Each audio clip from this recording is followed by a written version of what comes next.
Hello and welcome to Archvelder's Hacks with Archvelder and his amazing hacks. So this video is about a strange way to level up fast in the temporal conflux in Thaldraszus, and the secret to doing this is that there's a bunch of elites in this area that award massive experience, the only downside being that normally they would be very tough to kill. However, we can exploit this area by enlisting multiple NPCs to fight for us, and maybe even other players. And this makes for a very competitive leveling method. Just before we start, my Patreon has recently enjoyed massive growth. We've had 200 members join in the last few weeks alone. It is a really exciting time as some of the best exploits I can remember have cropped up in the new expansion, with multiple gold and leveling glitches appearing. So if you can afford it, this would be a great time to join. Or not, it's entirely up to you. Now, most of you who are doing this will have leveled your main character to 70 already. After you've done all the campaign quests the first time, you can use the portal in your faction capital's portal room to go straight to Valdrakken. To reach the quests we are interested in the temporal conflux, we first need to complete the quest chain beginning with Alexstrasza's A Message Most Dire, which leads into the quests Eyes and Ears and Nowhere to Hide from Captain Drine. Then complete the chain in Southgate, and after that return to Valdrakken, turn in the quests, and you will then receive a quest from Nosdormu, which takes you to Chromie in the temporal conflux. This leads to a further series of quests which you'll want to complete up to Temporal Tuning, again offered by Nosdormu.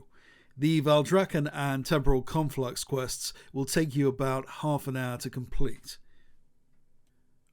Now, this quest gives you access to an area called the Primalist Future. This is a small zone you time travel into where primalists fight with resistance fighters. Now, most of the mobs in this zone are elites, and if you kill them, you get a lot of experience. The problem being that they are elites. They have large health pools, and in numbers they're quite dangerous, even to a well-geared player. But you can get around this problem by enlisting a small army of NPCs.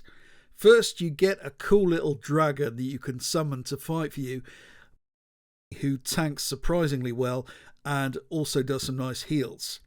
This is in itself quite a big deal, but it doesn't end there. There are, as I mentioned, a number of resistance fighters next to the area with Chromie and Eternus. These are the friendly mobs in green. The mechanic we use to get the resistance fighters to fight for us is kind of weird. Unless you know how to glitch them, they mostly just stand there and don't do anything, completely ignoring the hostile primalist mobs, even when they're standing right next to them. However, if you kite the primalist mobs and the primalists use an area of effect ability, and that hits the resistance fighters, they suddenly spring into action. I suspect Blizzard just wanted to use the resistance fighters as scenery and didn't actually consider that green NPCs have inbuilt code which causes them to aggro when hit by AoE effects. Whatever, we can use this to our advantage. The resistance fighters can hold aggro to some extent, and while they do minimal damage individually, it adds up when you get a number of them involved. Here is the real secret here. In Dragonflight, for some reason, it seems that when you attack an NPC, you get full experience, even if another NPC or player also attacks. This has not been the case in most recent Warcraft expansions, as typically a penalty was applied if another NPC or player did significant damage to a mob. It seems that Blizzard have basically reintroduced Wrath of the Lich King style mob tagging on the quiet, which is very strange when you consider that Wrath of the Lich King Classic doesn't use that model. With your pet dragon, the resistance fighters, and XP bonuses like Draft of the 10 Lands, your guild banner, war mode, and especially rested XP, you can get a level every 20 minutes or even less solo. With rested XP, each mob gives you over 4,000 XP. 2.5 mobs will give you the rough equivalent of the experience from a quest, and you can do that in as little as 30 seconds with practice. But there's another factor I haven't mentioned yet, and that is other players of your faction will make it even easier, as they will frequently pass through completing the quests in this zone, and you can help them do that and speed up your own experience gains at the same time. There's no reason not to do this. Both you and the people you help will get full XP from kills. When you can tag along with a small group, this is like leveling on amphetamines. It's really fast. For those who participated in the pre-patch invasions, it is quite similar to that on a smaller scale. Now, you will need reasonable gear to do this, and you'll also need a basic understanding of how to drop aggro. If you get too many primalist mobs on you, you can die, so classes which can drop combat really excel. That aside, this requires much less mental energy than questing. You can basically just switch off and grind once you've got the whole thing down. You'll want to avoid the large elemental mobs. They only award half the experience of the humanoid elites. The mobs respawn quickly but not instantly, so when you kill all the mobs around the resistance fighters, you'll need to do a sweep of the rest of the area before you return.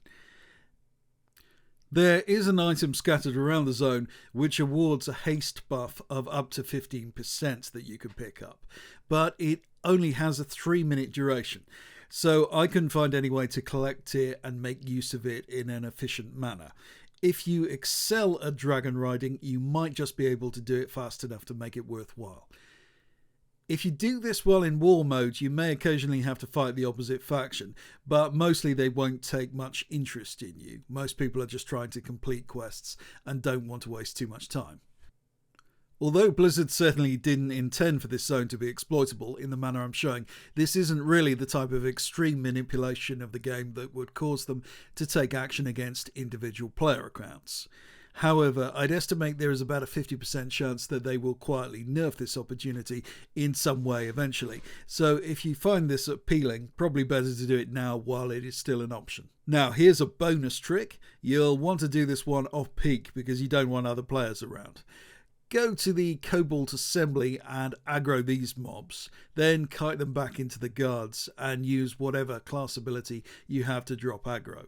This is a really lazy leveling method, since all you have to do is tag the mobs and the guards will do the rest. The mobs award full XP. You can do something else while the guards kill the mobs, or you can speed the process up by attacking yourself, though be careful not to get aggro. Elite mobs hit hard.